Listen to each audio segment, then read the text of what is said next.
Toledo, Bridges, with your host, Doni Miller, connecting our community with information about issues and opportunities.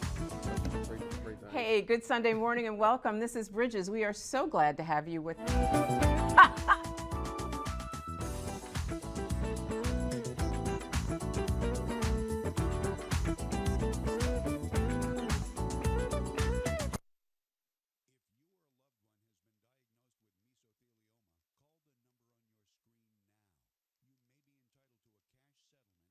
From WTDG Toledo, Bridges, with your host, Doni Miller, connecting our community with information about issues and opportunities.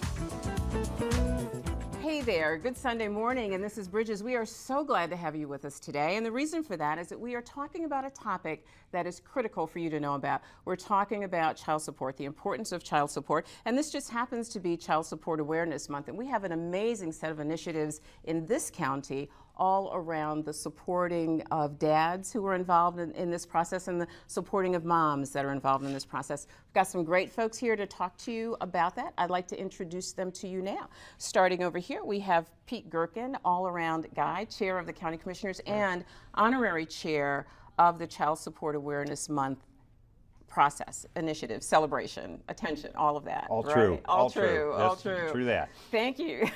Thank you so much. And we have Dr. Donald L. Perryman, who is the honorary chair of the same initiative. Thank you. He's also a pastor in this community. Thank you so much. Center of Hope, as I recall. Yes. Welcome. Delighted welcome. to be here. We have Donald Johnson, who is new. Daniel, thank you for correcting me. The coordinator of the Fatherhood Connections Project. Thank you so much. Glad to be here. I'm really glad to have you guys here. This is, in fact, a critical topic, is it not? This is very critical in the fact that we're approaching it in a brand new way. As everybody knows that's familiar with your show especially, and just general knowledge, the resources have shrunk in this community if needs have grown and grown. So we have to attack this in a new way, in a way that gets people engaged. And what we've come up with through the program that you're going to hear a little bit more about now, the Fatherhood Initiative, is a new way of doing business, a new way of treating fathers and not as felons, engaging them with their families and saying, we will help you, not hurt you, if you get in trouble. Wow. So you're making it a process that is just friendlier and easier to manage and is better designed to produce positive outcomes for both the custodial parent and the person paying. Yes, we took a look at it, and don't be afraid of being a father. Don't be afraid of being that parent. Even if you don't live directly with your family, you still can be that parent and that one involved. I may owe money because I've lost my job or I've lost my way or things didn't work. I may be behind in my child support obligation on the cash side, but there's other things we can do for you, and we're going to talk about a lot of those things. Let's give folks a little background before we kind of jump into the middle of this. Actually, this was an initiative that was started by President Clinton, as I recall the research, decided that this was a very important thing to pay attention to, very important for moms, for dads, for kids, and he designated August as Child Support Awareness Month, as I recall. We've got some stats I want to show you, if we can get those on the board. You might want to know that 5 out of every 6 custodial parents are women, that 42% of them live below the poverty level. 30% of those women hardly received no child support at all. And child support is really about sustaining the life or providing a quality life for the child. Is that right, Daniel? Yes, it is. It's one of those things that we're trying to do is basically bring back the fatherhood, bring the importance of them being involved in their kids' lives and paying that child support, because that sustains the kid, even if you're not staying in the same household.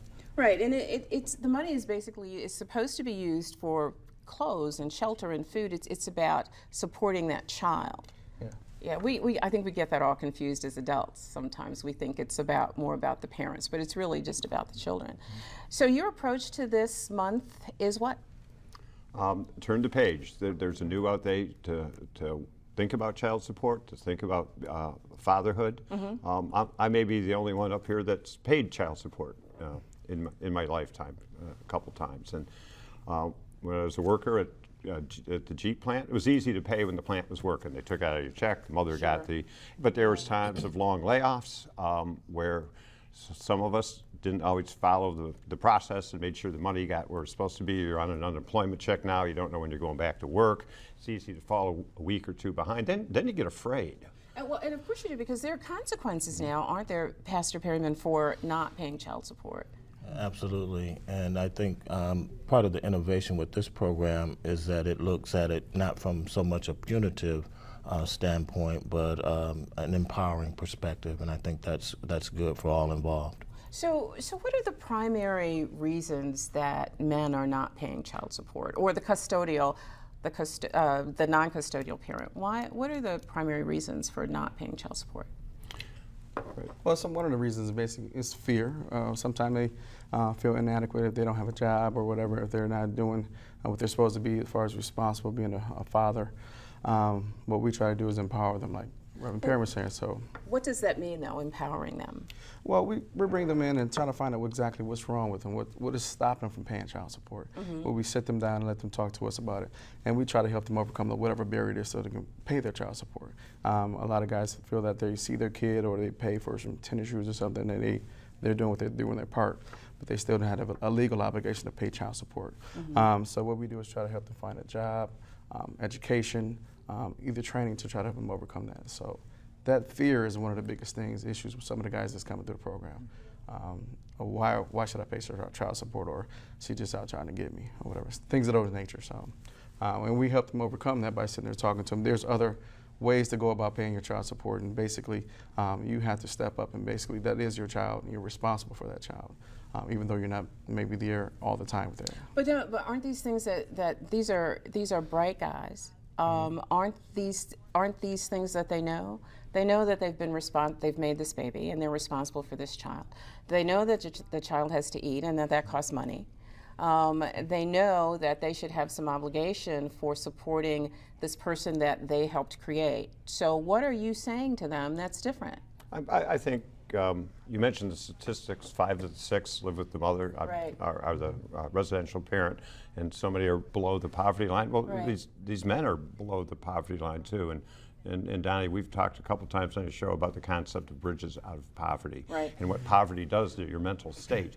You're living from hour to hour. Yes, it's somewhere in their mind and their heart, just so they know, I owe for this child, I should do this, but because they're in poverty, they're making decisions based on the next hour, the next day, not the next week or the next month when their child support is due.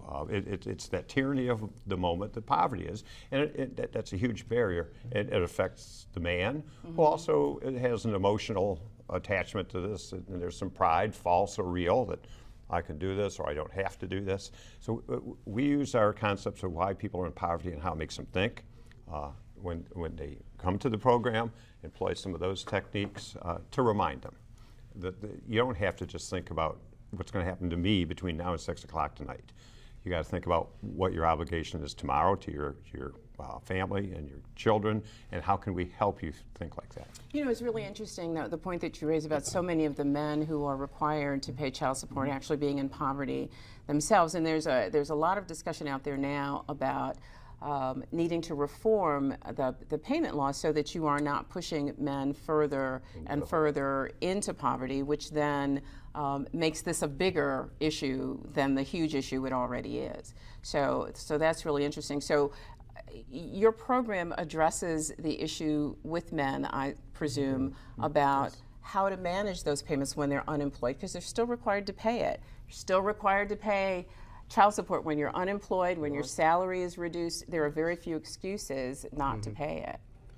Yeah, one of the things that we're at this point right now is early intervention is one of the biggest key issues that we need to work about, because long term, trying to throw them in jail, and then when they come out of jail, they still owe even more, and they're really not going to go try to be aggressive to try to find a job. So early intervention is part of the program. So a lot of these young men are coming for 18 to 24-year-olds, so they may not have had that male in their life that they saw an example every day to get up every day, to go to work, and have that responsibility to come home and take care of their family. So what we're trying to do is instill those values that may not have been lost during that time period in their life. So what's the average, let me interrupt you for just a second. How old is the average person that you're working with? Average guy is about 20 years old. So About 21. 20 years old? Yeah, 21 years. What's the average number of kids that they have? It varies. It can be from 2 to 5. So I mean, I would say maybe two we'll kids say per. 3. So let's say 3 kids. 3.5. 3.5 kids. Yeah, All right. something like that. So yeah. You're dealing with basically 20-year-olds with 2 or 3 kids. Yes. 2 Yeah. or 3 kids in there. Who come from single mom homes. Single family homes. As you mentioned before about the numbers, government did a study about the $100 billion debt study. Basically, those studies detailed the fatherless home, and with the taxpayer, no matter what color, creed, or political side you're sitting on, we still have to pay those burdens. You're talking about a higher prison rate, a higher dropout rate. All these things affects us as taxpayers, and we have to pay for those. So we're trying to teach these young men how to be more responsible and trying to find them jobs and see what they really want, because that whole process of trying to find out what they want to do for a long-term effect is be a better parent, be a better father, be a better person in the community, because the community at large will benefit as well. We're going to go away for just a second, but when we come back, I want to talk about how folks get into this program, how they find out about it, how they get comfortable with it. Because this is a pretty scary process, I would think, for some folks, okay? So don't go away. Stay with me, okay? We're going to go away for just a second. We'll be right back.